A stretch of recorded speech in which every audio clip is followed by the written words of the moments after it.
naghihinagpis sa ilalim ng bigat ng COVID-19.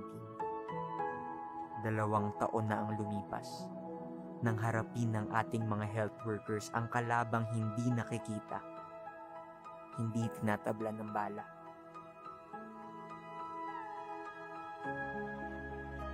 Marami ang nagdurusa, marami ang tumumba.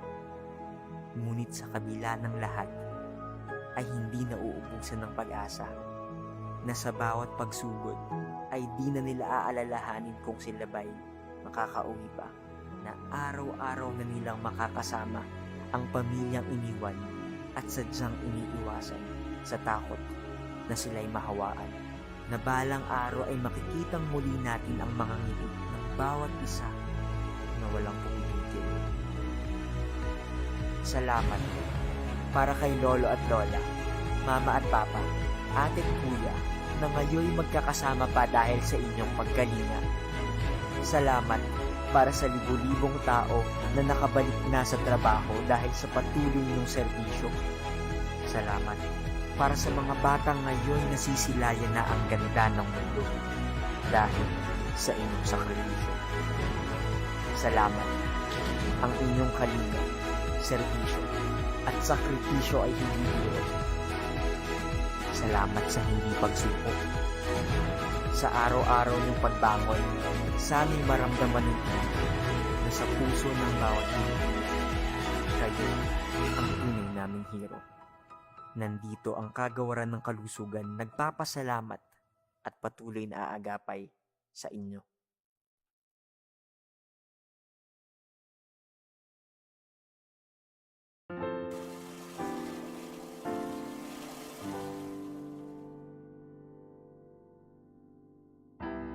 Buti na lang, hindi pa ngayon. Di pa namin kaya, di pa kami handa.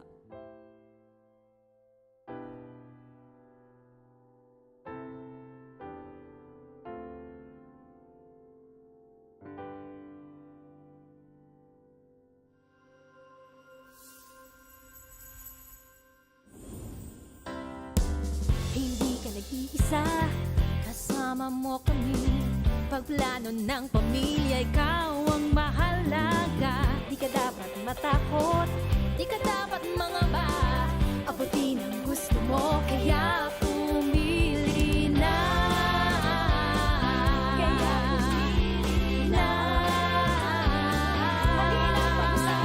Pagplano ng pamilya, hawak ko sa'yo.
Response, MRO PBCA, National Nutrition Month, at ang ating health event. So for today's press conference, welcome to our media partners. And of course, we are joined today by our resource speakers from the DOH Bicol CHD, to our regional director, Dr. Ernie V. Vera. Welcome po. We also have our nutrition program coordinator from the National Nutrition Council Region 5, Ms. Arlene Ariario. We also have our head of the Non-Communicable Disease Prevention and Control Cluster and Health Promotion and Communications Cluster, Dr. Monray Isaiah Mancilia, and our Nurse 3, the National Immunization Program Regional Nurse Coordinator, Ms. Twinkle Jean Lorelia. So to start our press conference, let us hear an opening message from our dear Regional Director, Dr. Vera. Marahinalda po sa gabos. Pero lang kamo niya raw digding media. Paki-raise daw tabi kang hands. Okay. Katiting, harain sa ibahan eh. Online. Okay. So marahinalda po sa gabos, maray man ta nakaabot ka mulig di, pasalamat kami dakula ta nakapag-attender ka mulig di sa mo sa DOH. Face to face, at least it's been nearly 2 to 3 years na kita nag-hearing, puro lang kita Zoom, kumbako, WebEx. So ngunyan, at least yan yung kamungunyan, and marayan. That is a sign na we have been under COVID epidemic for nearly 3 years na. So by this time, siguro, hopefully, we can move out of that kind of epidemic, And nandito po kami ngayon para bigyan kayo ng updates, on Mayon, MRCA, at saka nutrition and health events. So, we are here to give you an update po, So, first of all, mabalos po sa inyo, Gabos, reiterate ko na papasalamat kami tayo sa inyo pag-attend na digdi. Okay, can we go to the first slide?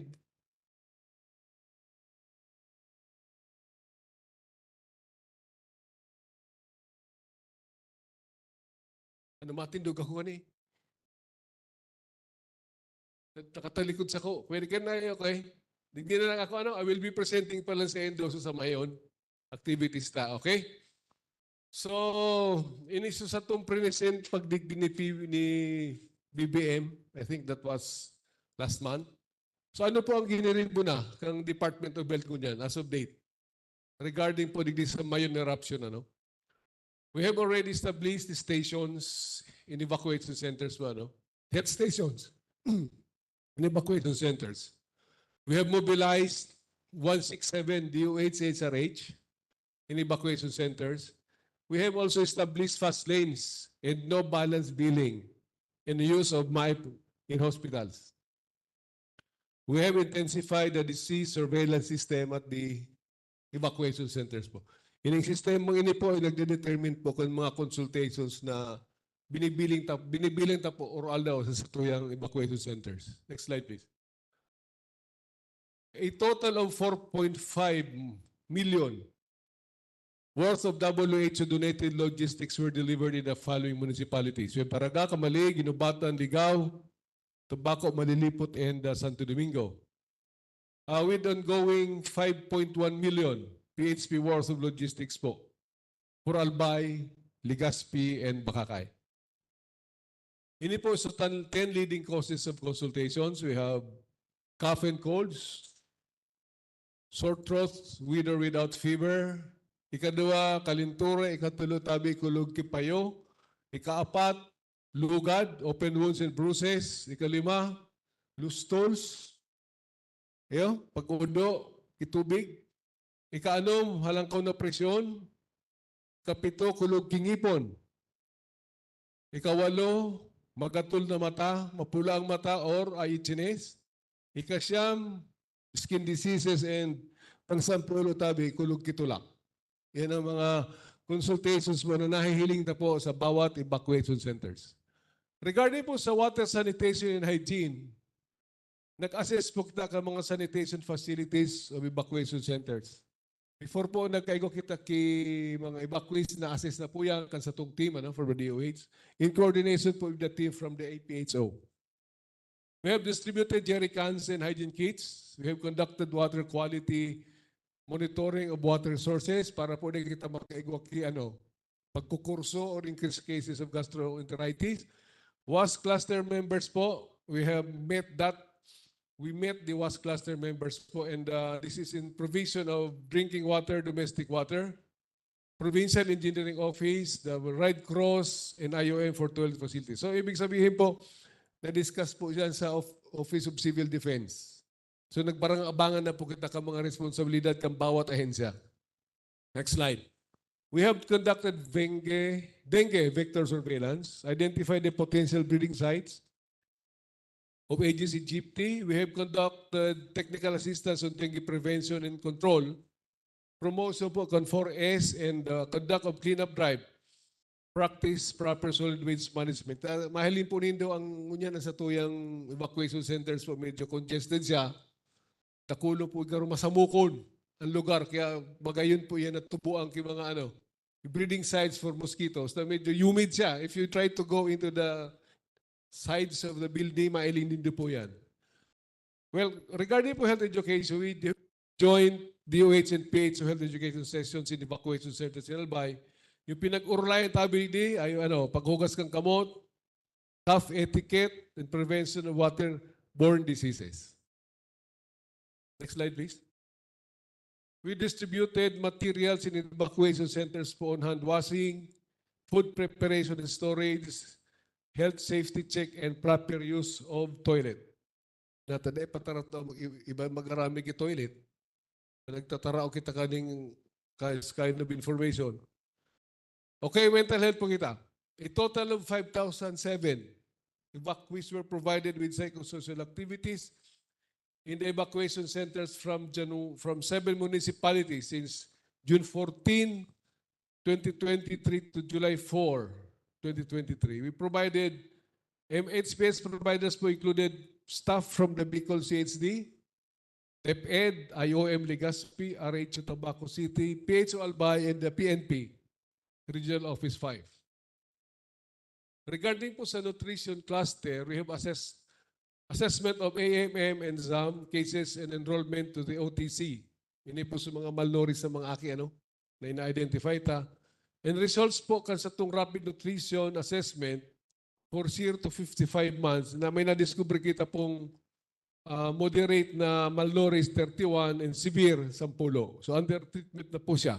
So they were given LUTF medicines, food supplements.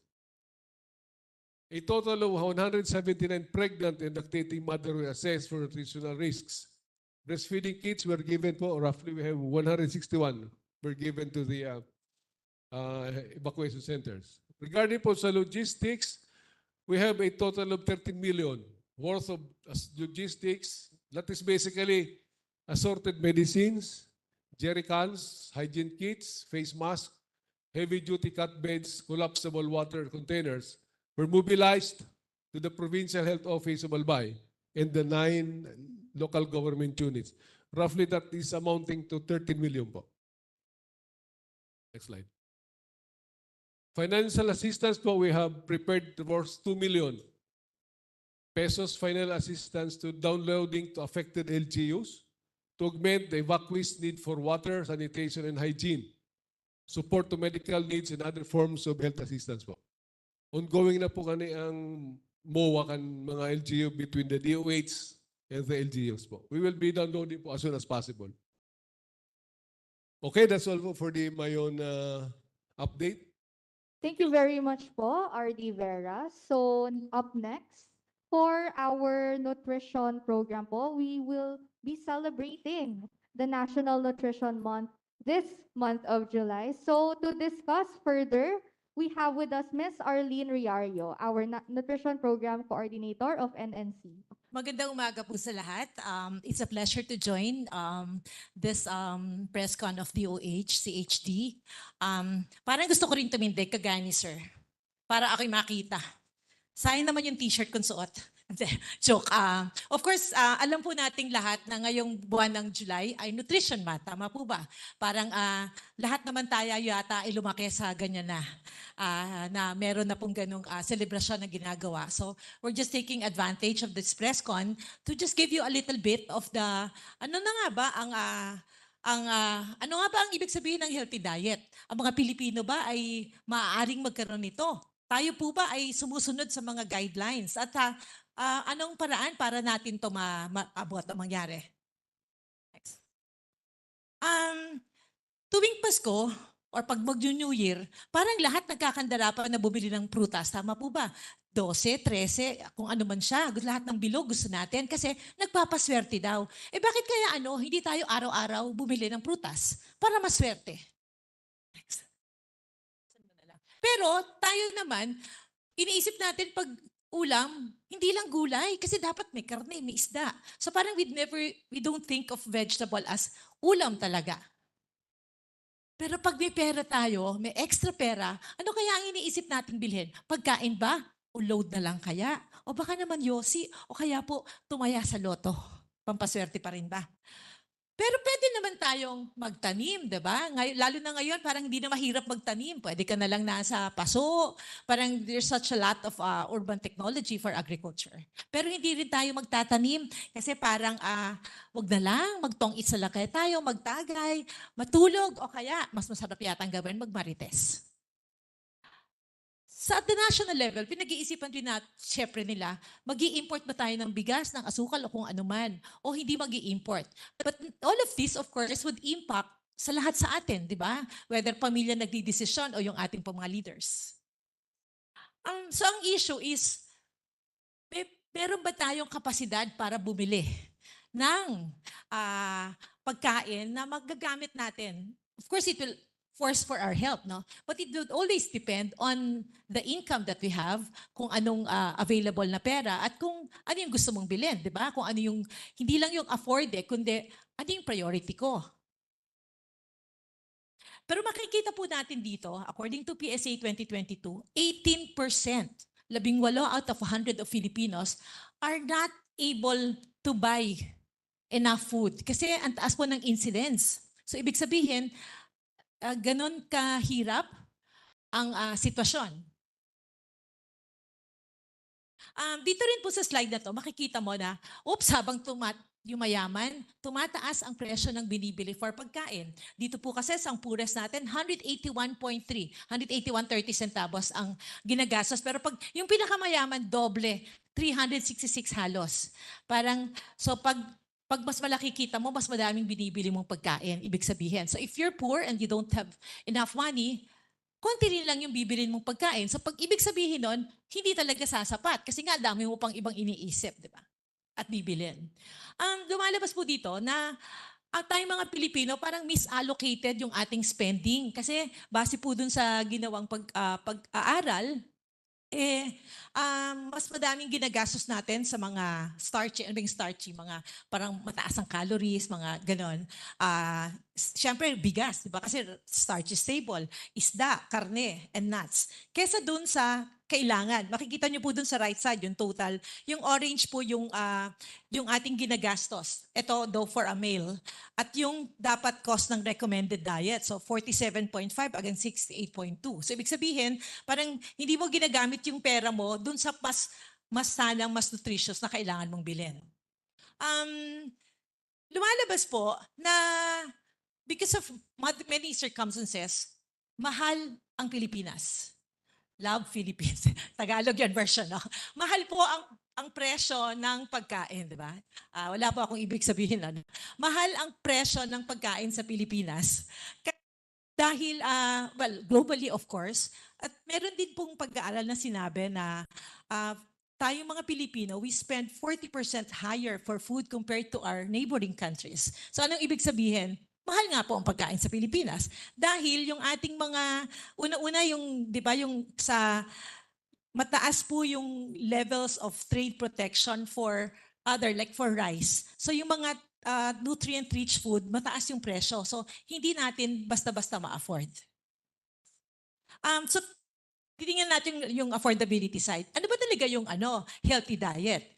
Kung tayo po ay nami-meet natin yung papangailangan sa calories, energy. Okay, gutom ako, kumain ako ng maraming kanin, madaming tinapay, pasta and all.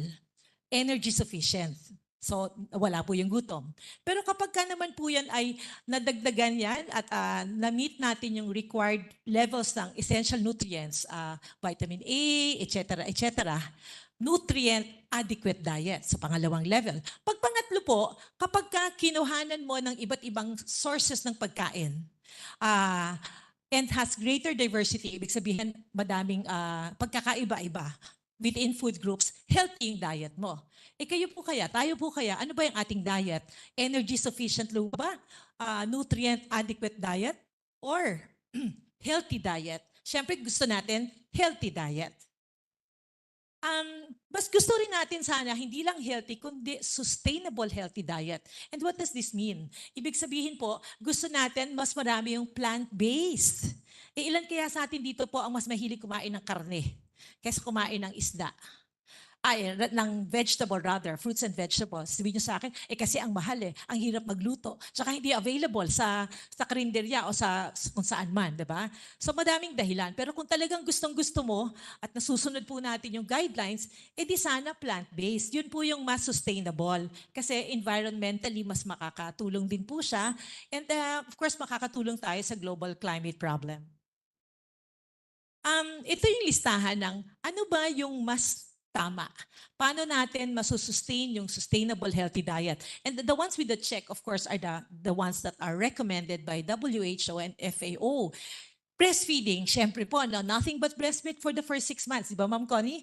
Pero, dapat din complementary feeding from 6 months onwards. Kasi pag hindi nyo po binigyan ng ibang pagkain si baby, mamamayat yon kasi kulang na po yung breast milk para doon. Sana unprocessed. Sabihin, let's go back to basic. Boiled banana, boiled kamote, etc. Kung ano po yung mas natural state niya, better. Ibig sabihin, unprocessed siya. Ang choice po natin na fluid of choice, tubig, walang kulay. Siyempre, safe dapat. Paano yung mga iced tea? Ang sarap kaya ng iced tea sa ibang restaurant. Alam natin na mas marami po yan asukal, flavoring. Buti sana kung kayo mismo ang nag-steep ng tea nyo at nilagyan nyo ng tubig at asukal o kalamansi, edi alam po ninyo na from tea siya.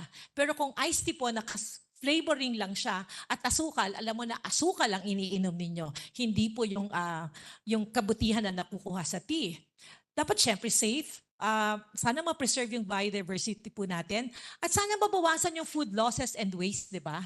If you look at the restaurants, kahit po sa mga kinakainan natin, ang daming natitira sa mga plato, di ba? I think there was a study sometime na ang dami pong food waste.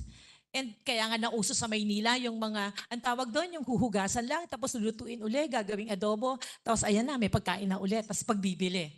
But that's not what we want, of course. We want to make sure na yung isang butil ng kanin na hindi natatapon because alam natin kung gaano kahirap mag-develop ng rice at of course, mag-produce ang ating mga farmers of it.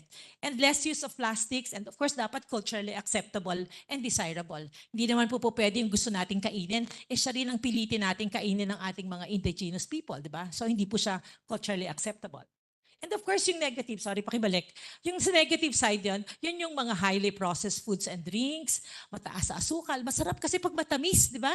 At malamig, lalo na nga. Yung antibiotics and hormones sa food production, alam natin, yung mga like chicken would have, of course, ginamitan yan ng kung ano-ano para lang lumaki ng mas mabilis at dumami ang production. At syempre, ayaw po natin, iniisip din natin, di ba, yung parang sana mas mababa yung carbon print para mas less yung kailangan, para mas nakakatulong tayo sa environment. So, lumalabas po dito na 47%, more than 47 million rather, ng Pilipino ay food insecure. Siyempre, mas konti yung severely food insecure. Ibig sabihin, hindi na po halos nakakakain. Yung moderately food insecure kasi yun yung mga nakakamiss ng meal. Or mas konti pa po ang kinakain. But so, kung 47, 48 million yan, ano yan? A third of the Filipinos are food insecure. Tayo po ba ay food insecure? Baka hindi naman Kasi maya-maya magpapakain na po ang DOH. Tapos, 60% lang po ng ating mga bata ay breastfed. Paano nangyari sa 40%? Hindi kawawa naman sila. Ano kaya ang pinapakain sa kanila o pinapadede ng kanilang mga nanay? Baka pinipilit bumili ng formula milk o kung ano man. Samantalang meron naman silang inherent capacity to breastfeed their child. Ito po, 13.3% ng bata lang ang umaabot sa minimum acceptable diet. Ang latest po natin, sabi ng PSA nung Friday, nung some of you, I think were with us dun sa NDHS presentation, ay umabot na po ito sa 50% sa Bicol region. Ibig sabihin, 1 out of 2 of our children, 6 to 23 months, ay tama na ang kinakain in terms of quantity and quality. So, nang ibig sabihin, mukhang dito sa Bicol, at least yung mga nanay po, mas careful, mas nag-aaruga compared to other parts of the country. But of course, paano naman yung 50%? So, kung may apat kang anak, yung dalawa nakakakain ng mahusay, yung dalawa hindi, parang ganon. O ikaw okay ka, pero yung neighbor mo hindi po. So, parang ganon siya, no? But sad to say, 9 out of every 10 Filipinos hindi po nakakaabot ng energy requirements. Yung energy sufficiency, hindi pa naaabot. So parang, ano yan, 90%, sobrang taas po nun. No? Kaya malaki nga yung food insecurity natin. So dito po lumalabas na 75 million are not able to afford a healthy diet base sa 2020. So ano pinaglalaban natin na healthy diet? Para palang 75 million, ilan ho ba tayo? 100 plus million. So ang laki ng populasyon po ay hindi nakaka-afford ng healthy diet. Sabi po dito, noong 2020, dapat daw malapit na sa 250 pesos, 243.5 bawat tao per day para daw ma-afford mo yung healthy diet. Pero sabi rin po ng PSA ay 400 lang ang kailangan mo bawat araw for a family of 5 to meet your basic food and non-food needs. So parang ang laki ng discrepancy. Kasi po yung sa PSA, ito yung ginagamit para masabi kung anong minimum wage ng ating mga earners. Pero alam din natin tayo mismo, pag healthy diet, kaya bang sapat ba ang ating kita? Maaring tayo sapat. Pero paano po yung mas marami na mas maliit ang kinikita? Sa Metro Manila kasi okay, 570 ang minimum wage. Dito po sa Bicol, 365. So medyo malaki ang difference, di ba? Halos more than 200 pesos. Siguro sabihin nyo, madali-dali naman dito maghanap ng pagkain. Okay, baka nga. Pero hindi mo rin alam kung healthy po siya. So ito yung lumalabas po na in the whole country, alin yung households unable to afford nutritious diet. Yung sa Bicol region po ay nandun sa 10 to 19%. So it doesn't seem really bad, no? Compared to other parts of the country, yung napakaliwanag, more than 50%, yung Davao region ba yan? Northern Mindanao, no? Pero yung less than 10% naman, ay parang halos wala So ibig sabihin halos buong bansa po talaga ay unable to afford nutritious diet. Next. So pag hindi po healthy diet ang inyong kinukonsumo, yan ay yung madami ng iba't ibang sakit. Healthy lifestyle, or lifestyle diseases rather, of obesity, heart diseases, diabetes, cancer. Siyempre madaming bansot at mga payat na bata na ayaw natin sana. Marami rin po yung risk of dying. And syempre ano po yun against our basic human right, di ba? Right to adequate food. Isa yan sa mga right po ng bawat tao. So madami naman po tayong mga current policies na nagsasabi na pwede mo namang ma-afford ang healthy diet. Ang isa na po ay ating Philippine Development Plan for 2023 to 2028 na ang food security and nutrition ay isa pong chapter doon. At dito sinasabi na pwede naman sana nating magkaroon ng healthy diet. Marami ring iba-ibang batas at polisiya na tumutulong para doon abutin. Ito po yung Philippine Plan of Action for Nutrition. This is the first time we're bringing this out in Bicol region because the new PPAN for 23 to 2028 will be launched nationally on July 31. So, hindi pa. Pero ngayon po ay sinasabi na natin na of course gusto natin reduce all forms of malnutrition sa buong bansa.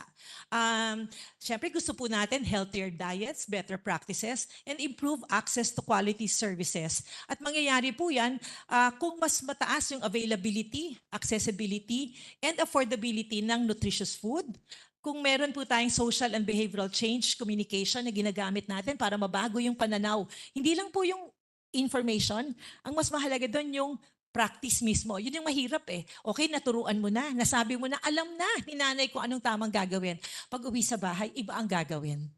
Kahit po tayo, di ba? Alam natin, kumain ng iba't ibang pagkain araw-araw. Kumain ng 5 hanggang 7 servings of fruits and vegetables araw-araw. Tanong, ginagawa po ba natin yon? Parang hindi naman yata rin araw-araw, ano?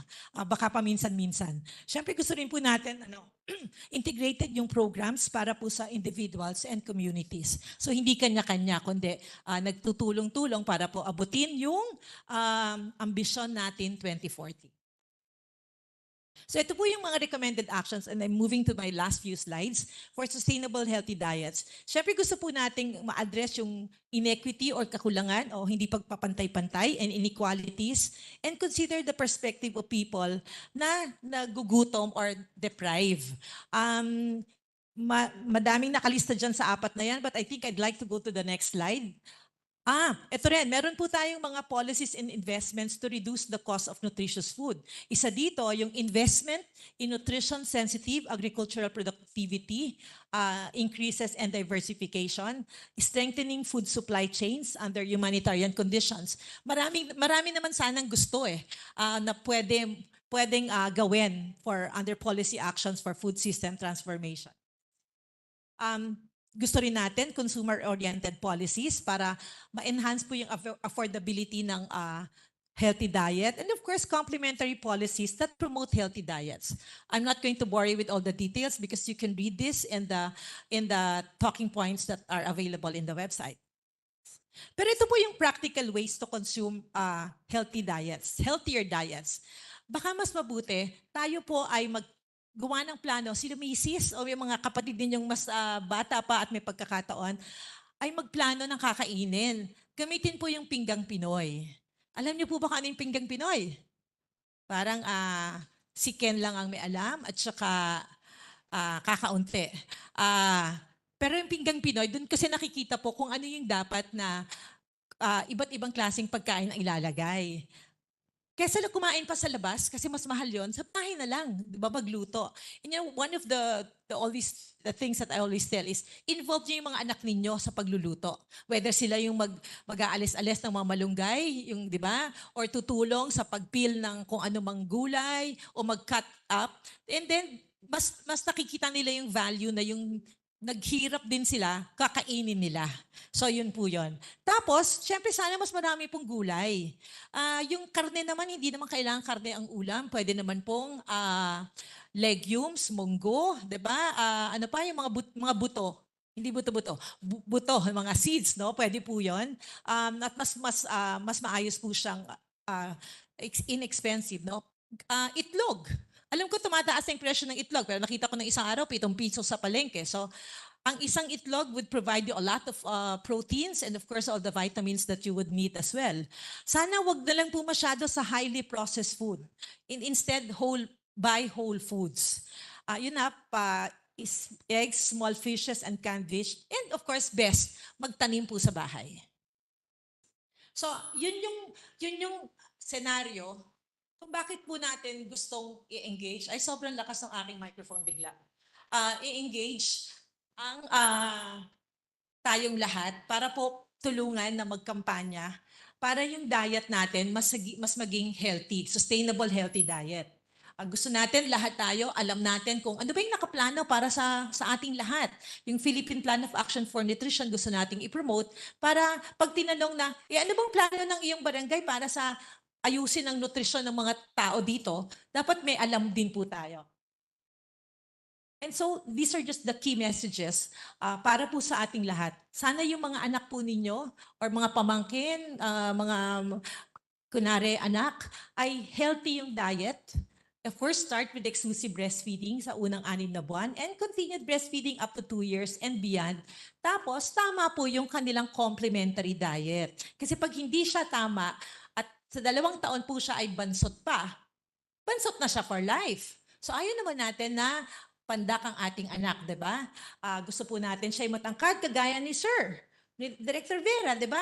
Lagi niya sinasabi niya sa akin, madami pang bansot sa Bicol. Sabi ko, isip naman kasi ikaw yung modelo, sobrang taas. So, hindi natin maabot-abot. Pero of course, bumababa naman po yung bilang at porsyento ng mga bansot dito sa Bicol region. Yun yung magandang aspeto, no? Siyempre, sana variety of unprocessed, minimally processed foods, balance across food groups, at dinire-restrict natin yung highly processed food and drink products.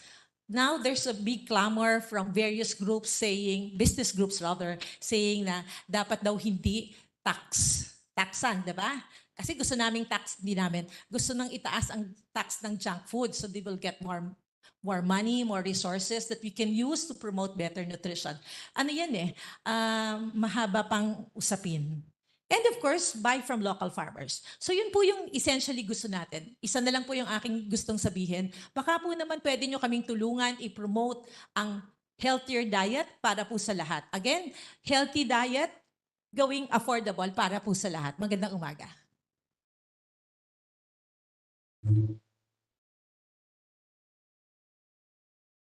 Thank you very much po, Ma'am Arlene, sa napaka-informative po na discussion natin on Nutrition Month.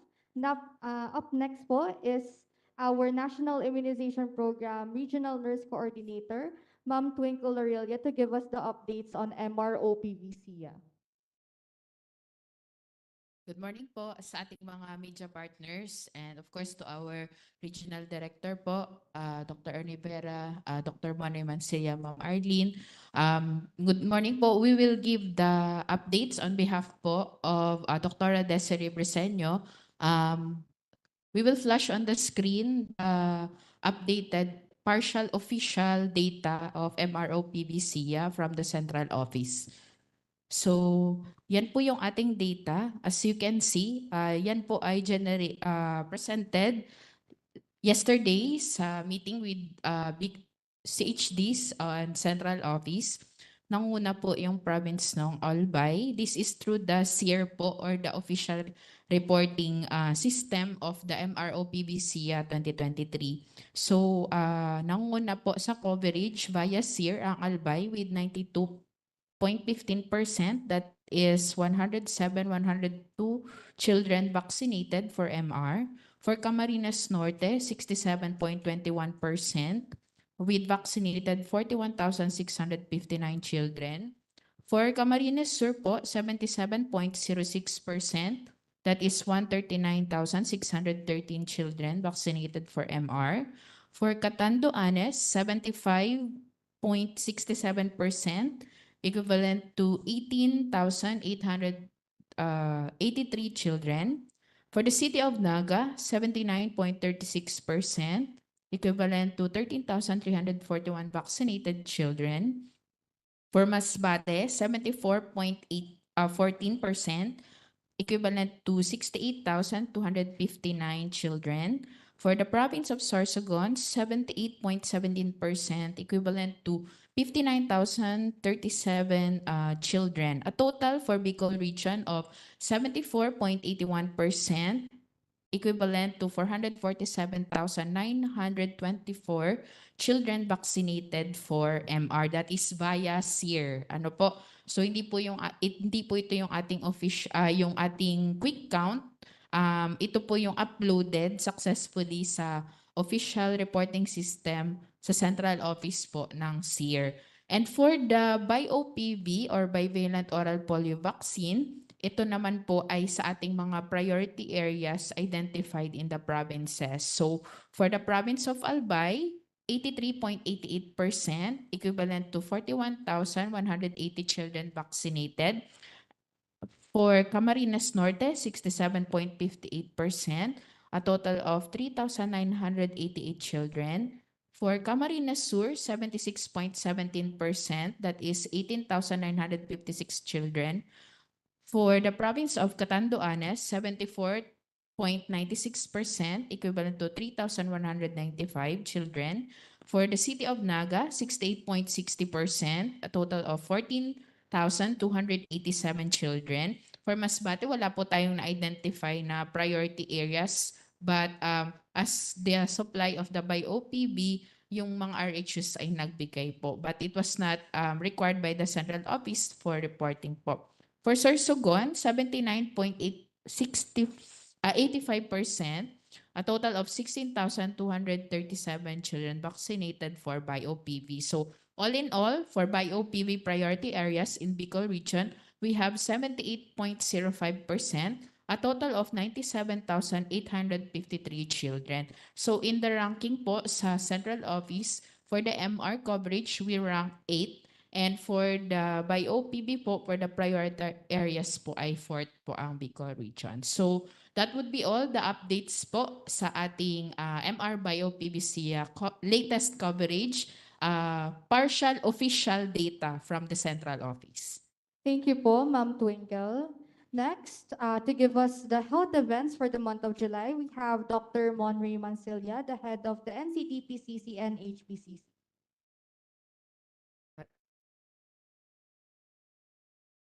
Isang magandang umaga po sa ating lahat. So while waiting for my slides, sana hindi na ako mag-flip top. So basically, meron po tayo ngayong 10 na health events for the month of July. And starting po with, of course, our July is Nutrition Month. So kaya po kami ngayon naka-green with, of course, our theme for this year, that is healthy diet, gawing affordable for all. This 2023 Nutrition Month campaign, of course, aims to raise awareness on supporting yung ating pong mga Filipinos para una, magkaroon po ng increase in access to affordable and reduce po natin yung malnutrition, i-improve yung food security as well as that of the quality of life. So I believe this was thoroughly discussed kanina ni Ma'am Arlene. So for our next health event, thank you.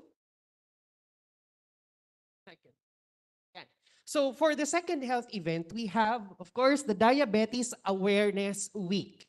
Alam niyo po ba kung pang ilan, gaano kadami ang namamatay na Filipino sa buong Pilipinas, dawa ng diabetes?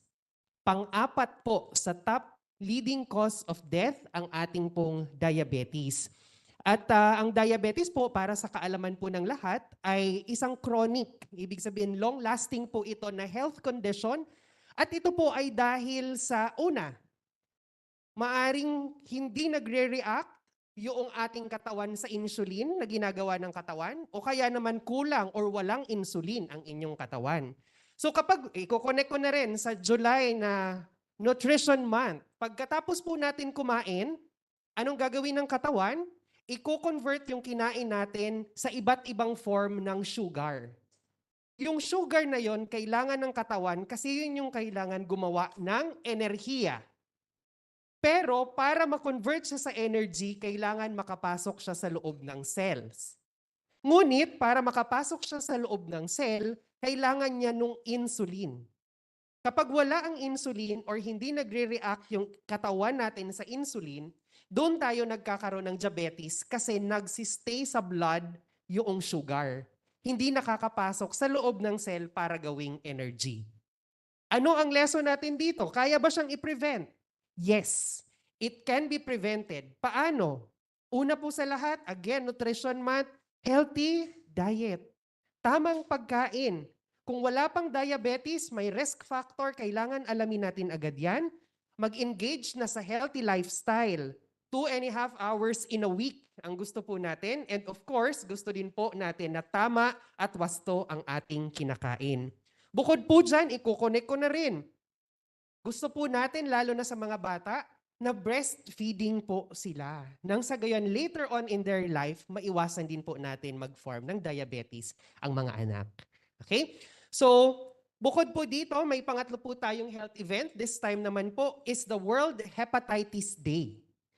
So alam nyo rin po ba kung gaano kadaming Filipino ang may hepatitis? Alam nyo ba kung ilan ang hepatitis? May A, may B, may C, may D, may E, and so on. So sa mga taong may hepatitis B, sa Pilipinas po, ito ay nilabas na report ng World Health Organization noong 2019, isa sa bawat 10 Pilipino ang meron pong chronic hepatitis B. So kung bibilang ako ng 10, maaring isa ay positibo sa chronic hepatitis B. At 6 naman po sa bawat 1,000 katao ang maaring merong chronic hepatitis C. So ito pong mga sakit na ito ay silent killers. Isang silent killer, high blood. Silent killer din po itong hepatitis. The reason is, hindi mo malalaman na meron ka na nito, pero later na kapag meron ng liver cirrhosis, liver cancer, saka mo madadiagnose na meron kang hepatitis. So papaano natin to maiiwasan? Una, syempre alamin ano ang hepatitis, paano siya nakakahawa. Kasi may hepatitis na nakakahawa sa pagkain ng hindi maayos at napagkaka-prepare. Meron din pong gawa ng sa dugo, etc. So ngayon, papaano maiiwasan? Kailangan po natin i-increase yung testing. Kailangan magpa-test po tayo nitong ating mga hepatitis para malaman agad kung meron, para hindi na umabot sa later na mga consequences nito na severe na illnesses. Bukod po dito, syempre we are advocating promotion and prevention. Paano mapiprevent?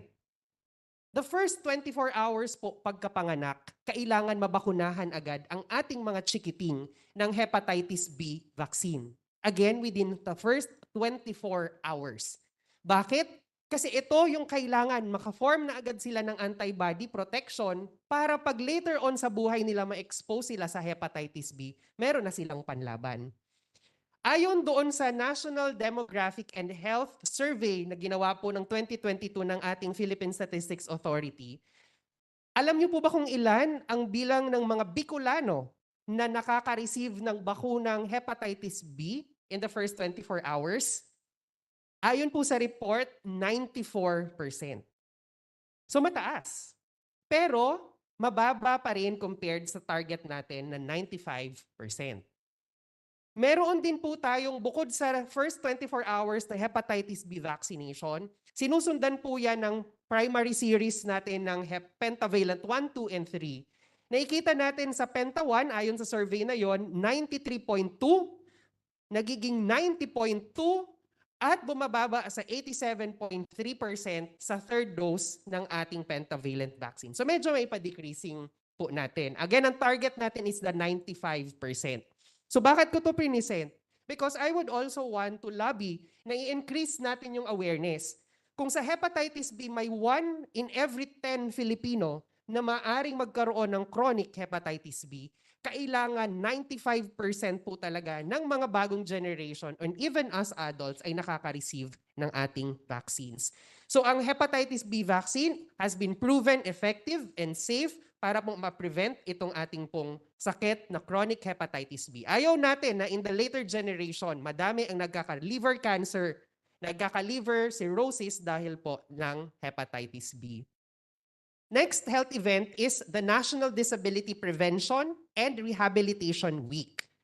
The primary objective of this is of course to increase awareness para po sa mga kapatid natin, kababayan po natin na merong disability or may disability problems and concerns, particularly po sa issues ng pag-prevent ng disabilities, sa pag-rehabilitate po sa kanila, and of course, pagbibigay ng equal opportunities for persons with disabilities. So next, we also have the National Deworming Month. Nakakita na po ba kayo, sorry sa mga kumakain, kapag dumudumi, merong kasamang worm? Yung may lumalabas na parang spaghetti na parang puti pag tumatae? Hey, nakakita na rin po ba kayo ng taong biglang namamaga yung paa? Na para siyang elephant na, elephantiasis. So meron po tayong ganitong mga sakit. Meron tayong sakit na biglang palalakihin na lang yung ating isang parte ng katawan, helminthiasis, o kaya naman soil-transmitted na mga infections. Lumalaki, dumadami yung ating mga worms sa loob ng ating tiyan. At syempre, ayaw po natin ng ganitong mga sakit. The reason is it will also cause anemia. So hindi lang sa pagkain ang anemia, maari din po sa infection gawa ng ating mga worm na dahil merong dumadaming worm sa loob ng ating tiyan, maaring kakagatin ng cells natin at magdudugo at magkukos ng anemia. So the good thing about this one is meron po tayong mass drug administration campaign kung saan itong mga nagkokos ng sakit na ito ay maari po natin mapuksa kung madami lang po yung mapupurga natin. Okay, so we are raising the awareness na National Deworming Month. Ang theme po nila ngayon, makilahok sa Oplan Goodbye Bulate para maging malusog, masigla, matalino ang iyong mga anak. For our next health event is the National Cardiopulmonary Resuscitation Day. Meron po pala tayong day in celebration sa ating CPR. Ano tong CPR? Ito yung kapag biglang may hinimatay, unresponsive, maaring na hindi tumibok yung puso, kailangan agad po nating matulungan na mapump yung blood papunta sa iba't ibang parte ng katawan niya. Otherwise, magre-result yun to death. So this National CPR Day is celebrated July 17 based on Republic Act 10-10871. And basically, ito ay tinatawag po natin Basic Life Support Training in Schools Act. Kung saan po gusto natin na meron po tayong mga training sa ating mga schools appropriate for their age para maturuan sila sa mas maagang panahon kung paano gagawin ang tamang pagre-resuscitate or cardiopulmonary resuscitation or basic life support. Kasi hindi po natin alam kailan mangyayari ang mga emergencies and accidents and disasters at dapat handa po tayo sa pagkakataon na yon. So next is the National Allergy Day. Dami, no? National Allergy Day. Sino dito may allergy? Oh, allergy. Alam niyo po ba na yung allergy ay isang kondisyon kung saan ikaw na tao nagre-react yung katawan mo sa ibang substance na ang ibang tao ay wala naman epekto sa kanila. Nagre-react ka kahit naman ay sa iba, normal lang siya. Walang, kumbaga safe siya sa iba pero sa iyo ay nagre-react ka. Kasabay po dito yung mga sakit na nagra-runny nose, ito yung namumula, nagra-rashes. Okay? Kahit po ang asthma is a form of allergy. Okay? So may mga kumakain ng, ano ba yun? Seafoods. Kapag kakain mo ng seafood, bigla na lang mamamatla, mamumutog yung mga mata. So that is one form of allergy. So basically po, ang Allergy Awareness Day po natin is to inform the public that meron tayong mga sakit patungkol dito sa allergy, marami sila, at meron tayong magagawa to prevent it. Kung alam po natin na meron tayong allergy doon, the best way to prevent is to avoid exposure doon sa nakita niyong allergen. Kung nakita nyo na allergy kayo sa perfume na ginagamit mo, then remove. Yung makeup na ginagamit mo, then wag mo na siyang gagamitin. Otherwise, magre-result yon to a more catastrophic na condition. Ang tawag po namin is anaphylactic shock. Okay. So bukod po dito, syempre, we are also advocating na kapag may kahit anuman po kayong sintomas, meron po tayong consult tayo. Kung saan po, we are encouraging the public na kapag may mga sintomas na hindi normal ninyong nararamdaman, agad po tayong magpakonsulta sa pinakamalapit na mga primary care providers po in our localities. Next. We also have the harmonized. Ito na yon, yung helminthiasis po natin, no? So, harmonized schedule for the combined mass drug administration for the lymphatic filariasis, soil-transmitted helminthiasis. Ito yung kinukwento ko kanina na biglang may lalaki yung paa, biglang tutubo, may dadumi na lang, merong lalabas na mga worms. So again, meron tayong programa to prevent anemia and yung consequences nito, pwede itong mag-result ng low birth weight, by the way, kapag mas madami na yung nag-i-infect sa loob ng katawan. So again, mass drug administration or yung pinupurga po natin yung mga kabataan. And for our last health event is the hand, foot, and mouth disease. So ang hand, foot, and mouth disease po ay kadalasan nakikita po natin sa mga bata at usually po ito ay ang symptoms, nagkakaroon ng blisters, may mga rashes sa bibig, sa kamay at sa paa. Kaya hand, foot, and mouth disease siya. So paano po siya nahihahawa? Pwede siyang maihawa sa pamamagitan po ng ubo, paghawak sa mga blisters, sa sipon, o kaya sa dumi. Okay, so kahit pala sa dumi, maari siyang maihawa. So papaano maipiprevent itong ating hand, foot, and mouth disease? Definitely, yung hand washing po natin. So very contagious po ito, mabilis makahawa, pero kaya natin ma-prevent sa pamamagitan po ng tamang pag-practice ng hand hygiene. Alamin kung kailan, papaano ang tamang paghugas ng kamay. So at least 20 seconds. And of course, thorough yung hand washing po natin. We are also advocating na hindi po dapat hawak ng hawak sa mga mata, sa ilong, para nang sa gayon hindi po tayo agad mahawa ng mga kumakalat na sakit. And of course, again, a reminder na kung may anumang sintomas na nararamdaman po, huwag pong mag-atubili. Kumonsulta po agad sa pinakamalapit po natin na mga primary care providers. Maari po ito sa ating mga rural health centers, maari po ito sa private clinics po natin, nang sa gayon ay mabigyan po natin ng karampatang gamutan, ma-diagnose ng tama ang inyong mga karamdaman. So for my last slide, so nandito po yung link. Yan. So you can download yung ating mga materials po dyan sa link na yan. That is bit.ly/HPB July 2023. So sana po ay matulungan niyo po kami sa pagbibigay at pagkalat ng awareness regarding po sa mga health events po para sa July po natin. So with that, maraming salamat po. Thank you very much po, Doc Mon. Now, thank you very much po to the rest of our resource speakers. Now we proceed to the open forum. But before we go up to the mic, let us first introduce ourselves from what station po. So, unahin muna po natin si Sir Ray from DZRH. Good morning po from Ray Boton po from DZRH. Sir, ang question ko po ay para kay Doc Vera. Sir, maiba naman tayo dun sa evacuation centers. Kumusta po yung status ng 4 nating COVID positive patient and doon sa mga evacuation centers? And kumusta na rin po yung resulta ng mga RT-PCR test ng mga na-contact trace po? And ano na po yung status po sa ngayon, Doc? Basically po yung tulo out of the 4 naka-recover na. And yung isa nasa isolation pa rin. Yung the latter part, the new case, nasa isolation pa rin siya. Dito po sa Malilipot? Sa may Malilipot po. Opo. Okay. Now, sir, ilan po yung na-contact trace doon po sa Malilipot as of now po? And kumusta na po? Na RT-PCR na po siya? Na swab? Puro po in the negative. Opo. Okay. Recently, sir, pumunta po ako dun sa San Jose and na-contact trace is 12.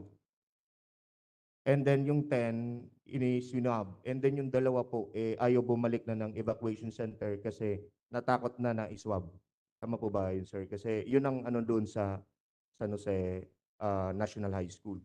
Anyway, yung effort yun that would be under the camp manager na eh. Role na ni camp manager na po yan na pag-follow up kay itong duwang habong bumalik. Opo. Okay. Sir, ito naman, so yung bilang po ng mga cases natin, mataas po yung nagpapa-check up sa mga clinic po natin sa evacuation center is mataas po yung bilang ng ubo, sipon at meron pong lagnat o wala.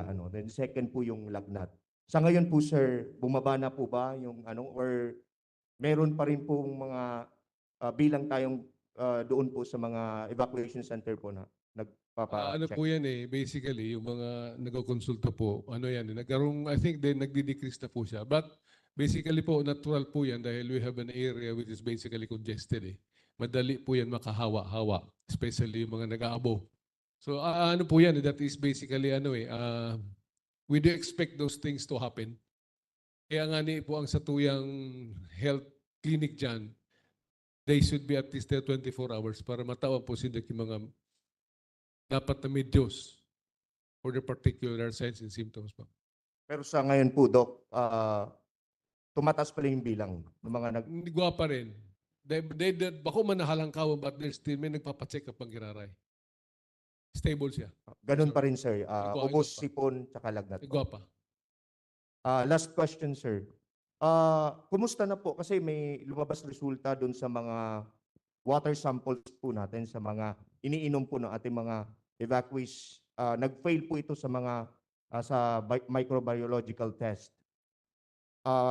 meron pa rin po ba na doon sa mga water samples na nag-fail, and sa ngayon po ba meron mga reported po ba na sumasakit ang tiyan because of dahil dito sa contaminated water po? Yung sa ano tabi, yung duman sa nag-fail, ginawa, may medyos na po ginigibo naman, nag-chlorinate na po kan tubig duman sa source. So, that is one way of para magadan po duman sa mga coliforms, ano? Then ikadawa po sa mga, igwaman kinagkukurso ng mga evacuista, that is basically po secondary duman sa kinakakaninda. Tadig direct Hindi po for doon sa tubig. Bako po, taduman sa dinuman kong sarong evacuation center, positive siya sa coliforms. Pero dahil siya kukurso ng mga evacuees. Based naman sa findings, and pighali ang kang kurso sa pigkakakaninda. Okay po, Doc. Okay, thank you. Thank you very much po. Next, from Ma'am Melissa from the WAY.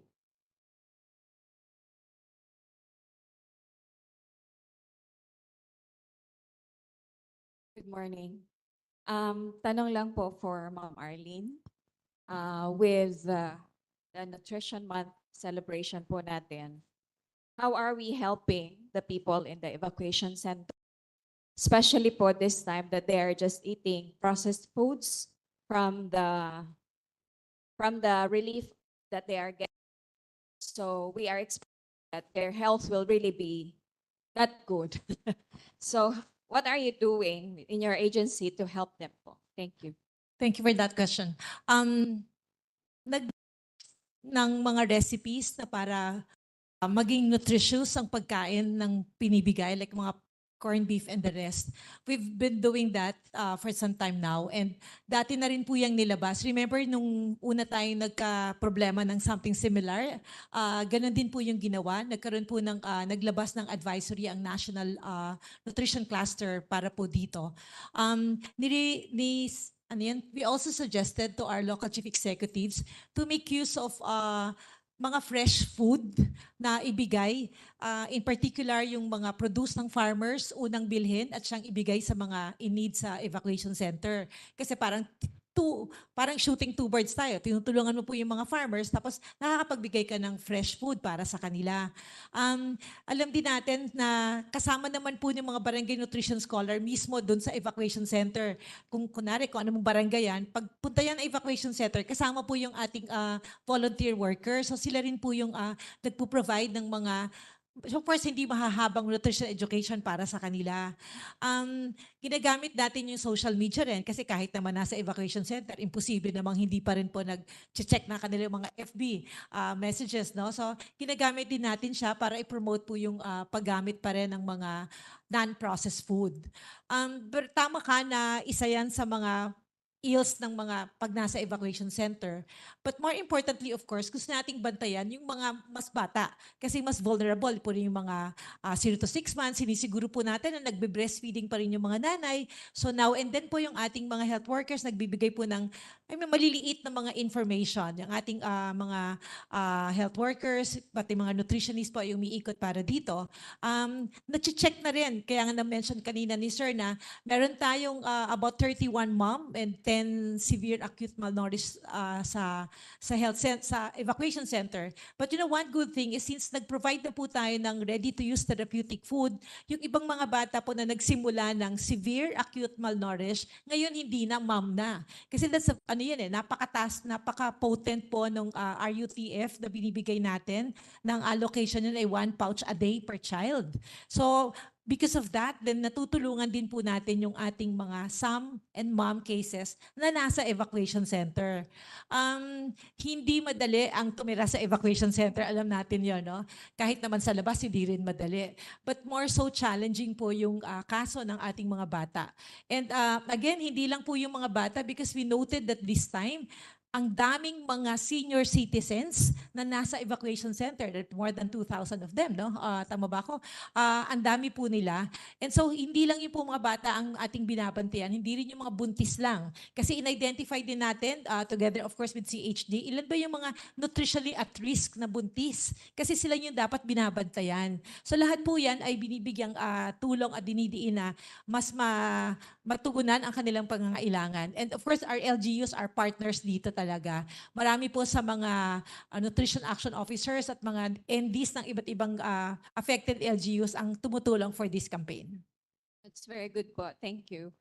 For Sir Dr. Monre, with the July activities po, ano po ang ginagawa para samantalahin yung opportunities that our people are in the evacuation center, especially po with some programs that you have, like ito pong deworming month, the harmonized schedule and combined mass drug and hand,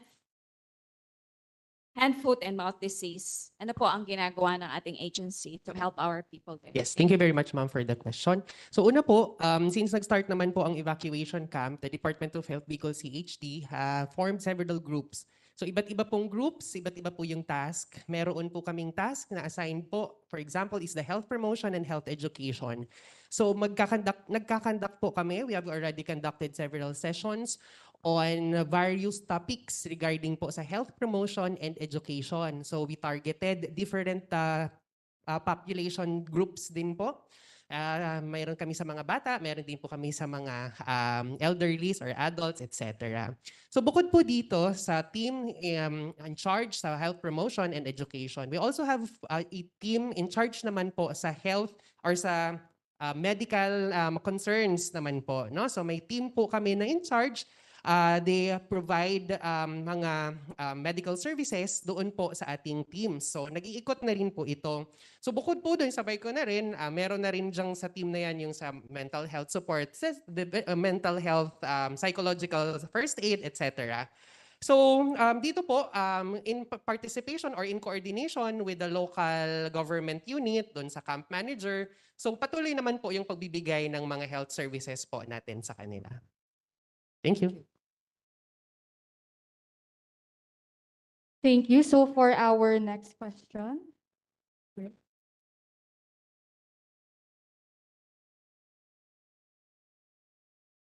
Good morning po. I'm Ken Cabaltera of Idol FM. Unahin ko na siguro si Ma'am Arlene kasi celebration po natin ng Nutrition Month ngayon. Ma'am, dami po ng problema na kinakaharap po ng inyong ahensya sa pag-implementa po ng mga programa nyo, lalo na po may mga problem, dumating yung pandemic, tapos ngayon may mayon problem tayo, and bukod pa ma'am dun sa problema natin na may mga LGU pa na hindi pa talaga binibigyan ng atensyon, hindi pa bukas masyado tungkol po sa pag-implementa ng mga programa ng nutrisyon. Kayo ma'am, sa inyong ahensya, ano po ang inyong ginagawa ngayon para po mas ma-implementa nyo po epektibo yung inyong mga programa ngayon despite na marami pong hadlang na ma-implementa po ito? Thank you sa question na yan. Alam mo ano yan eh, $1 million or many millions dollar question. Hindi talaga madali, hindi madaling buksan ang isipan ng isang local chief executive na ang mas concern niya ay kung saan siya mas kikita. So therefore, ang nutrition ay hindi isang napaka-palatable na commodity, kung masasabi natin. No? However, tuloy-tuloy din po yung ating kampanya. Nakakatapos lang ng Regional Nutrition Evaluation Team para po mag-evaluate ng ating mga iba't ibang probinsya para alamin kung 2022 ba ay nasan sila pagdating po sa implement ng nutrition program. We'll look at efficiency and effectiveness per se and a lot of other things, no? At pati na yung mga syudad. And we're very happy na base po sa results, at least in 2022, marami po tayong mga syudad lahat ng syudad actually, at marami rin pong mga munisipyo na nakapasa. Ibig sabihin, minimum 85 ang score over 100. Ibig sabihin, dumadami po ang mga LGUs na nakikiisa sa Philippine government, sa atin, sa Department of Health, na mas ayusin pa ang programa ng nutrisyon.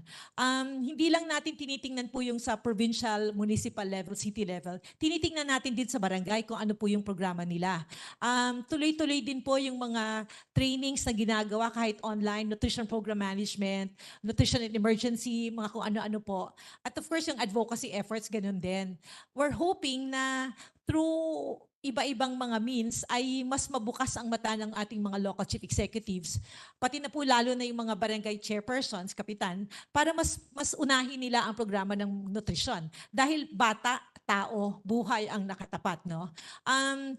Sa gagawin po na nakaschedule na July 26 na Regional Nutrition Awarding Ceremony ngayong taon na to for 2022, we're hoping that we'll be able to honor our barangay nutrition scholars na outstanding po on implementation ng programa sa nutrition. And we're hoping also na itong mga ganitong mga contests, if I may call it, ay maka-engage more of our local chief executives. Alam natin, recently lang naging aligaga sila sa SGLG, tama?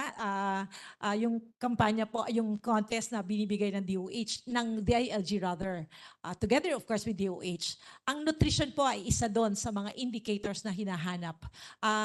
So isa to sa paraan din para mas mabukas yung mata ng mga local chief executives dito na hindi po pwede na porke bata ang langyan na hindi naman bumoboto ay hindi mo papansinin. Kasi in the end, yun din po yung magsasabi kung ano yung next generation natin. Sila ba ay mga malnourished? Sila ba ay matatalino?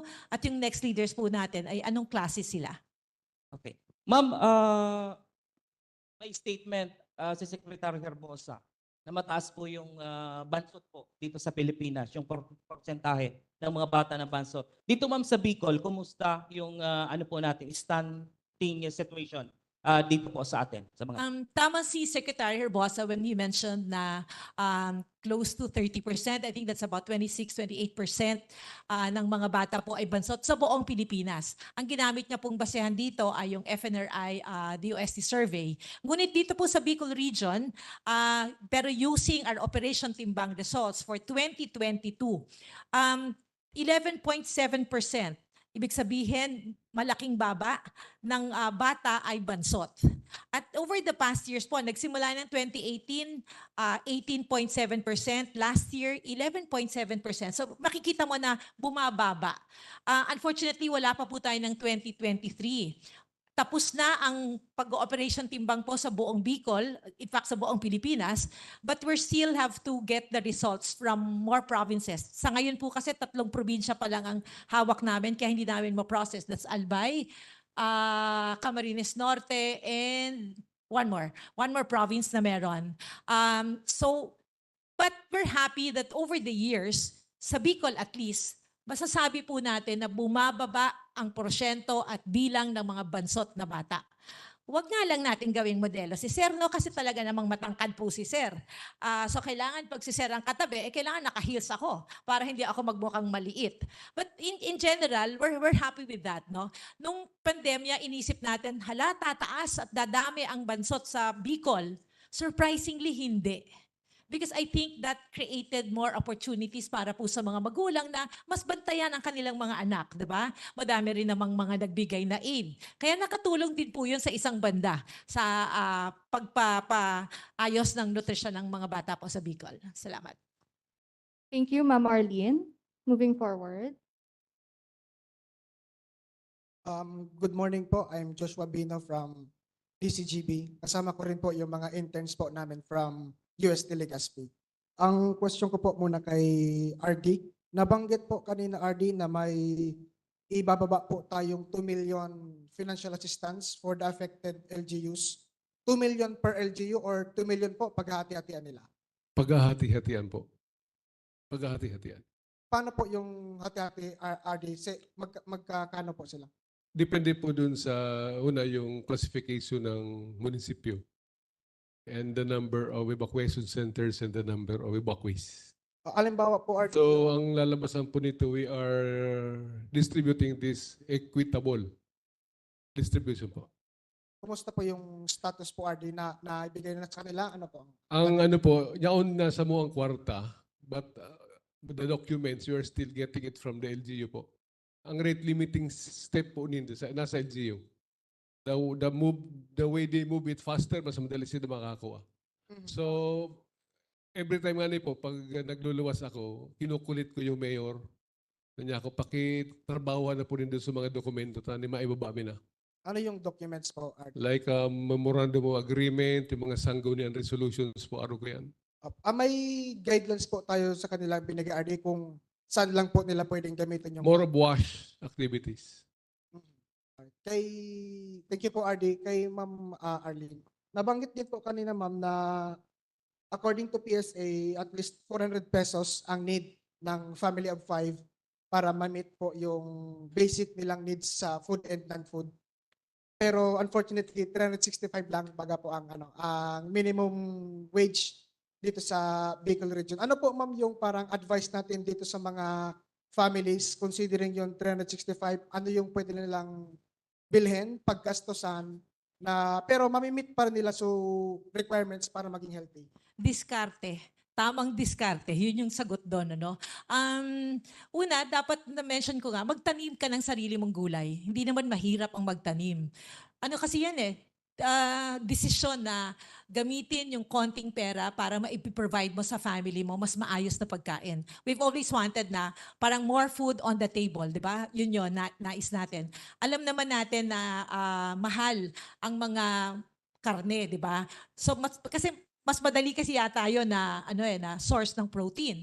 Meron namang iba. So pwede pong madaming gulay. Ang itlog, for example, makaka-provide na po ng madaming protein at mga gulay ay madami ring mga vitamins and minerals na pwede mong maging source ng para mas maging nutritious ang pagkain. I've always believed na impormasyon, tamang impormasyon at willingness, desire na makapagbigay ng mas maayos sa aking mga pamilya, yun ang magiging basehan mo para mas maayos yung ma-provide mo. At sana, bawasan din yung ibang pinagagastusan na hindi makakatulong para ayusin yung pagkain. Unang-una, for example, breastfeeding, wala ka namang bibilhin dun di ba? Libre naman yon, magagawa. Napakaliit po ng porsyentong nanay o babae na hindi yan magagawa. And yet, sa atin pong survey, 60% lang. At least sa Bicol region, medyo mas mataas tayo, ang mga nanay na nagpapasuso ng anak nila. Pero marami rin pa rin hindi. Maraming pwedeng paraan. I think it's dapat din desisyon talaga na ayusin ang pagkain ng pamilya ko at gagawin ng nanay niya at ng tatay, of course, yung lahat ng paraan. Sa akin, yan? Again, diskarte. Diskarte at tamang impormasyon. And where do you get those information na tama? Of course, from our professional and volunteer health workers. Ganun na rin po sa media. Kayo po yung isang instrumento para makapag-provide ng tamang impormasyon po para sa lahat. Yes, thank you, Ma'am. Balikan ko lang po si RD, last na lang po. Naalala ko kasi RD. May mga news sa national lumalabas na sa mga susunod na araw, pwedeng i-lift na ni PBBM yung public health emergency para sa COVID-19. Sa present situation po, RD, ng Bicol region and dito sa Albay, may mga evacuees tayo. Ready ba ang Bicol region sa ganitong situation na hindi na consider as emergency yung COVID-19? Ano po yan? That would be, of course, we have to first see the guidelines po na iluluwas kan DOH. So, dahil mo po porque sinabi niya na i-relief yan, may protocol po yan. So, halatun ta po sa protocol na iluluwas kan DOH. Thank you po, RD.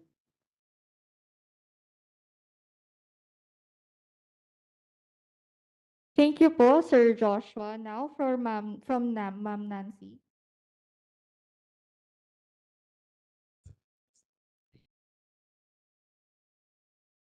Good morning, everyone. Nancy Medjabilo, Radyo Pilipinas, RD, and my question is addressed to RD, Vera, and of course to Madam Arlene.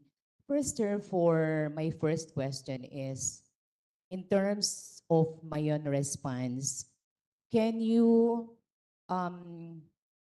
can you tell us about the status or the latest in terms of DOH PICOL, in terms of response? How are you going to quantify in terms of how much is the total aid now extended by DOH for the Mayon response? And can you enumerate to us what are this and what are this? RD, please. Thank you.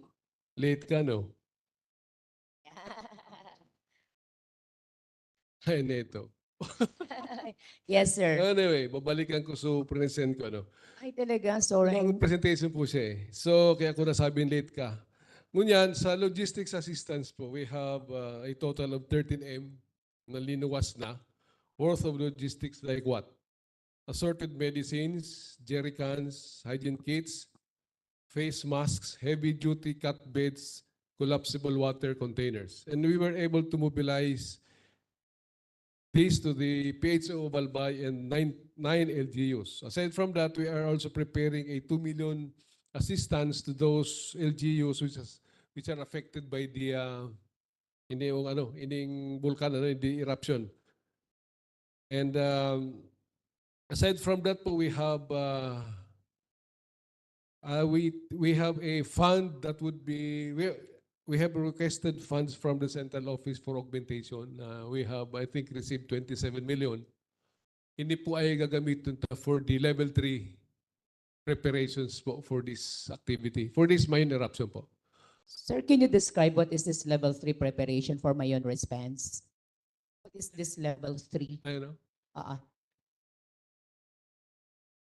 know. So sa level 3, that of course, we base it on the pillbox na proclaim na linuluwas ng guidelines. So from there, we adjust our activities to fit to the level 3, level 4 preparations of the field box. Right now po, naka-level 3 kita, pero ang preparation po kan Department of Health is now in preparation for the level 4. Mayang sabihin po, we are at least 2 or 3 steps ahead of Mayon. What if the activity of Mayon will be prolonged? Because it was projected that it may last for more than 3 months. How DOH will address this, RD? We can request funds and assistance from the central office. Kung abuton siyang 12 buwan, pwede. Kaya mi pa yan. Thank you, sir. Okay, sir. Sige po, sir, if you have more details about it. Kasi we are in close coordination with the central office po. So anything na dahil na kaya kang region, especially on funds, then we request from the central office. Ngunyan, if worst scenario, if this goes to level 4, level 5, so mga iba may pong mga regional offices po nag-pledge na support to us in terms of manpower, logistics, and financial assistance din po. So as far as DOH is concerned po, di kami kinakatatakutan kung humaloy man siya, kung anong klaseng level na abutin niya. Niya raw po ang suporto niya sa muya. Thank you, sir. Thank you, RD. My next question is to Madam Arlene, our regional head of NNC Bicol. Ma'am, sorry I was late. Lot of things that I was attended to my office. Now, can you tell us, can you give us a picture, the nutritional status of Bicolanos per latest survey by NNC? And can you tell us, among the 6 provinces of Bicol, which province has the lowest and which of them has the highest, I think, malnutrition cases? Am I right to say it? Sige, ma'am. Thank you po. Kagaya ng nasabi ko kanina, wala pa po tayong mas updated data. Ang meron lang tayo, 2022. No? So 2022, that is last year in other words, no? Ang may pinakamataas po na stunting, focus na lang natin sa stunting, mga bansot, ay ang Catanduanes at 16.36%. Susunod po ang Camarines Sur ng 16% and so on. No? Pero if you compare, of course, the number of children na apektado sa Catanduanes sa napakaliit ng populasyon, kahit pa po mataas ang porsyento nila, di hamak na doble or more pa po ang bilang ng batang apektado ng stunting sa Camarines Sur. Kasi napakalaki po ng populasyon. Ang may pinakamababa among the provinces sa stunting ay Albay, 7.2%. So ibig sabihin po, reflection po ba yan? Of course, reflection siya ng maayos na pagpapatakbo ng programa ng nutrisyon ng iba't ibang LGUs ng province of Albay, together of course with the province. Yung syudad kasi nakahiwalay po yung datos nila, no? So among the cities po, ay iba rin ang sitwasyon naman. Among the cities, ang may pinakamababa po sa stunting ay Naga City at 1.9%. Ang may pinakamataas ay Sorsogon City at 8.7%. But these numbers though are hindi naman ganun kataas kumpara sa ibang lugar, no? So ang Bicol region ay maaaring maraming mga iba't ibang calamities, but I think maayos din po yung pagpapatakbo ng programa dito. Kaya hindi naman kataasan kumpara sa ibang rehiyon ang atin pong problema sa malnutrition. Follow up na lang po, Ma'am Isa. In terms of all this, in the midst of this all challenges in our campaign or nutrition program to achieve really that sana lahat in good nutritional status among these provinces. Now, can you cite also a best practice among the provinces or among the towns in Bicol, which has really have a big impact to our nutritional program in Bicol? Ang nutrition kasi hindi lang isang factor, di ba? Multi-factor yung tinitingnan ng dahilan kung bakit po siya tumataas o bumababa. For example, Sorsogon province is one province who's able to integrate various programs and projects para cohesive or buo yung pagtingin o pagtulong sa buong pamilya. Right now, they have many projects, one of which is the itlog. Nagbibigay ng itlog po para sa mga buntis at mga batang malnourished identified sa lahat ng lugar, no, na affected. Base of course sa data na pinaghahawakan nila. Ang Tabaco City, for example, hindi lang during emergency last year or in the past few years na hindi lang dinoble kundi todo ang dagdag nila ng pera fund for nutrition because they wanted to make sure that our children and the pregnant and lactating women are provided with adequate resources, not just in food, but also in iba pa pong mga serbisyo na ibibigay. Ano pa ba? Madami naman tayong mga munisipyo.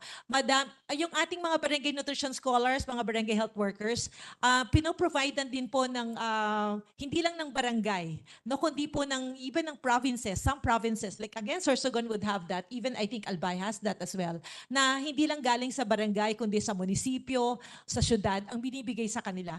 Bakit ko sila na-mention? Kasi sila yung ating volunteers sa baba na pinakamalapit sa mga nanay. So sa akin, importante na hindi mo lang tinutuloy-tuloy ang kanilang kapasidad na tama ang kanilang ginagawa at impormasyon, kundi binamotivate mo pa sila sustainably, no, tuloy-tuloy, para yung kanilang desire na tumulong, hindi rin nagbe-wane o nababawasan. Thank you, Madam. Thank you. Okay, next po nating question. Good morning, everyone. Carmelo Balya from Accounting TV. So,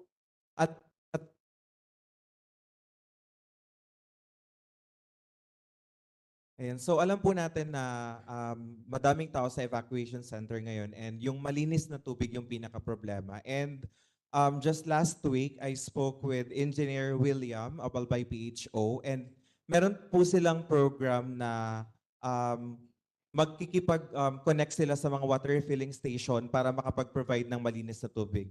Are you connected po dun sa program or kung hindi po, will you support the program of Albay PHO po? Yes, kay RT. Of course naman, we support the initiatives of Albay PHO. And but they have to follow the protocol po na every week they should undergo water examinations. Dawa po yan, water refilling station, halian sa ibang sources, they have to follow the protocol. Once a week, they have to undergo water testing, na which will be conducted by the Bicol South Luzon Subnational Reference Laboratory, free of charge. Thank you po. Okay, next po natin, sir. Maray na aga po, Jess Magallanes from Radyo Oragon. So, maiba naman akong kahapotan kasi kabusa lang kita nakakonsentrate sa mayon, nakakonsentrate sa malnourished and others. So, ang question ko po, address ko kay Dr. Vera. Sir, Ngunyan po, nag-celebrate kita kang National Disability and Prevention Month. Now, ano na po ang programa kang Department of Health duman sa mga persons with disability, especialmente po itong may mga taong may diferensya sa pag-iisip, na ngunyan pa lang po naging critical ang situation. For example, last week po, igwang sarong foreigner na inagawan ng bag kang sarong tawong may diferensya sa pag-iisip. Second, ito po tabing estudyante kan Cat College na binugbog po kan may diferensya sa pag-iisip. Now, kumusta na po ang kampanya kang Department of Health? So, I'll answer in behalf of the regional director. So, tayo po sa Department of Health, ang ginagawa po natin is we are closely coordinating with the local government units. No? Kasi basically, implementers po natin ito are the LGUs and meron din mga NGAs. And of course, binibigyan natin sila ng mga trainings on how to handle. So, we have MH gap training, meron tayong regarding to sa mental health, paano iti-treat, paano i-diagnose, ano yung mga po pwede nating treatment options.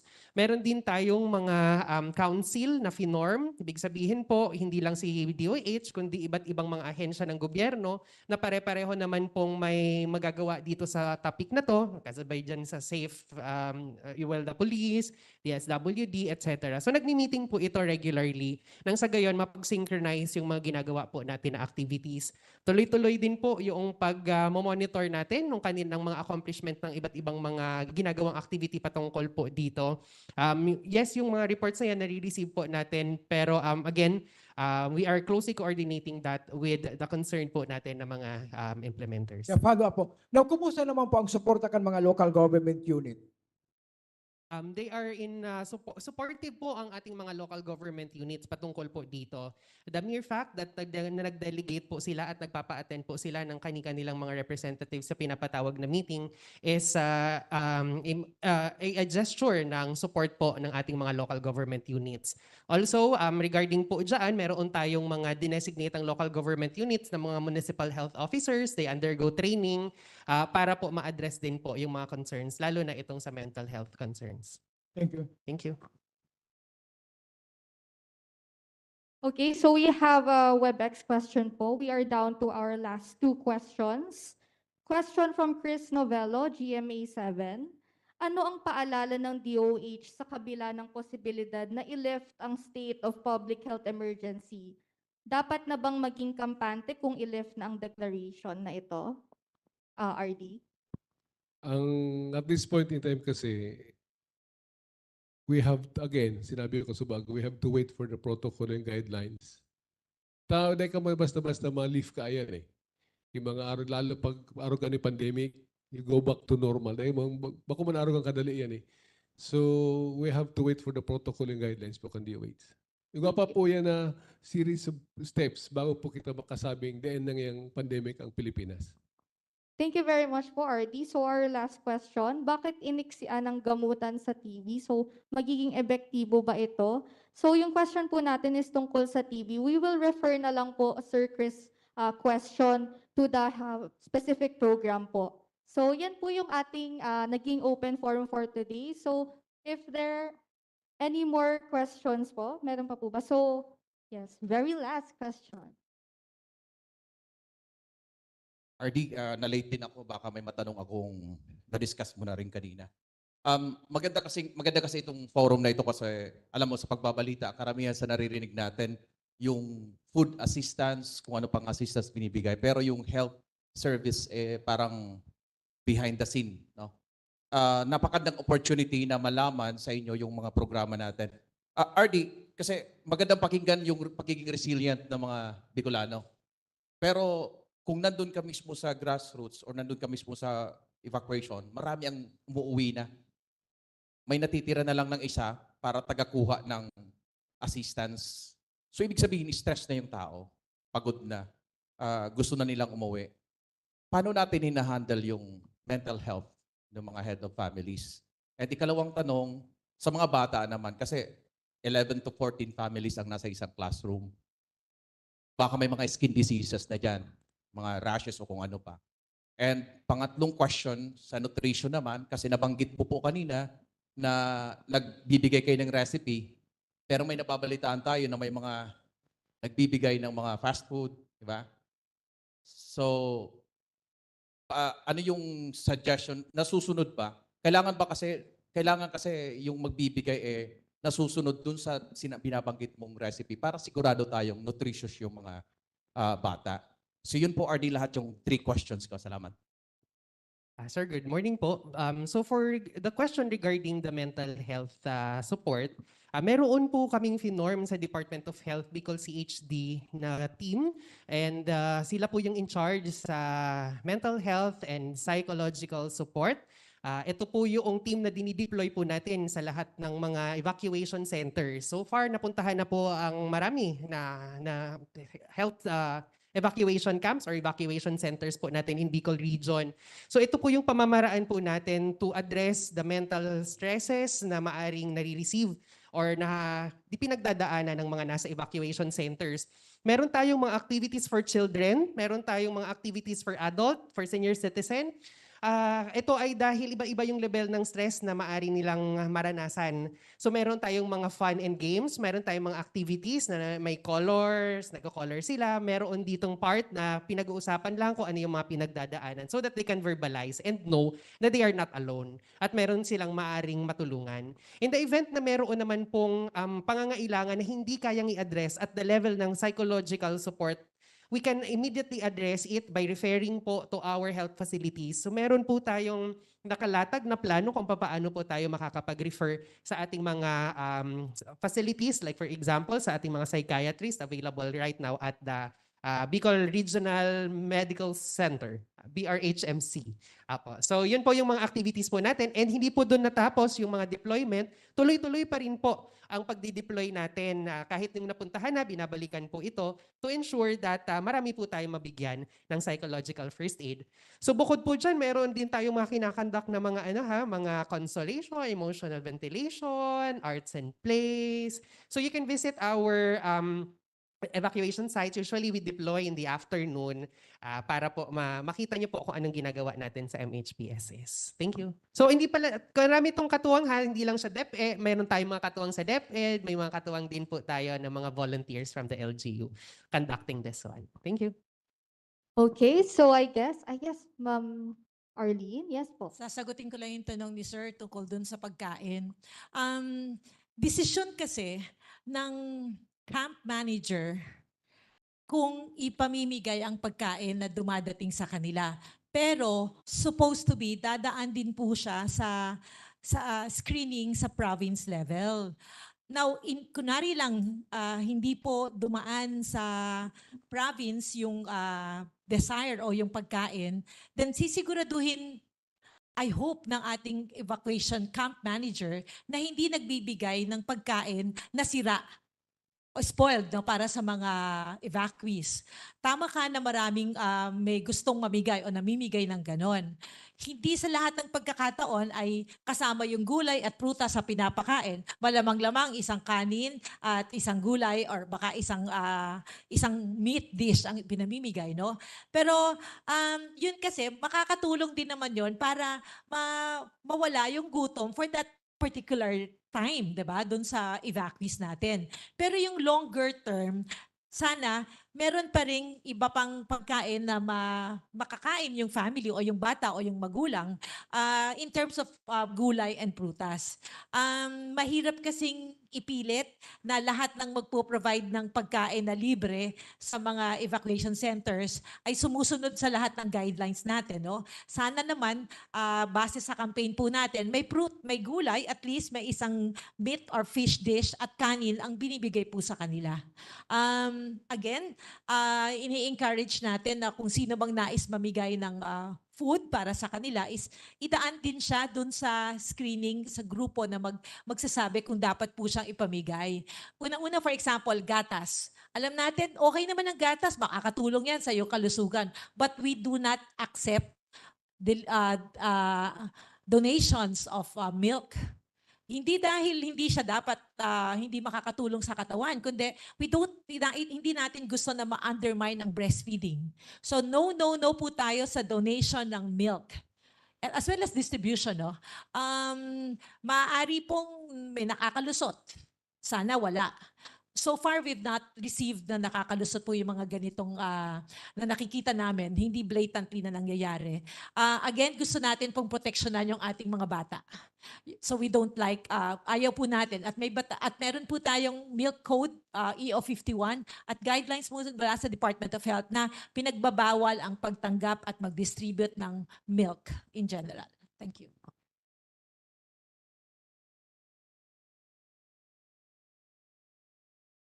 Thank you very much po, Ma'am Arlene. So that ends our open forum, and we thank our resource persons, to our Regional Director, Dr. Vera, our Nutrition Program Coordinator, Ma'am Arlene, to our Head of the NCDPCC and HPCC, Doc Mon, and of course, to our Nursery and IP Coordinator, Ma'am Tuing. So, of course, thank you sa ating media partners dahil kita naman natin na jam-pack tayo, and see you again on our next press con. Pahabol lang po, we're giving away a package, small package of vegetables to drumbeat the need for affordable, healthy diet para po sa lahat. Sana iluto nyo po. We couldn't do but put it in a plastic as well to make sure that they're safe. But we hope that you'll bring this home po. And cook it and eat as well. Lahat po tayo dito sa kwarto ay meron ganyan.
Para sa Healthy Pilipinas, sa iba'y handa ang balikat ng may karamay sa bigat. Sila'y iniingatan, ngunit sarili huwag kalimutan.